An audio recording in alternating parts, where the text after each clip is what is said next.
هي راودتني عن نفسي وشهد شاهد من أهلها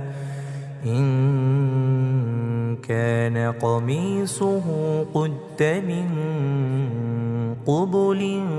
فصدقت وهو من الكاذبين وإن كان قميصه قد من دبر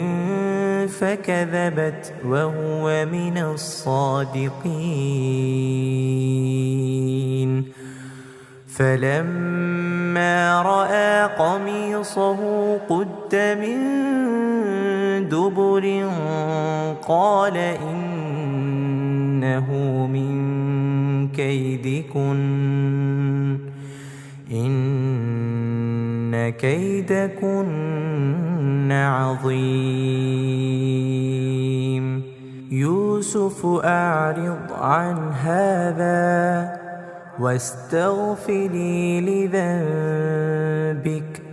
إنك كنت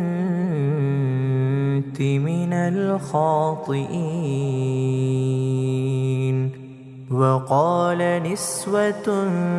في المدينة امرأة العزيز تراود فتاها عن نفسه قد شغفها حبا إنا لنراها في ضلال مبين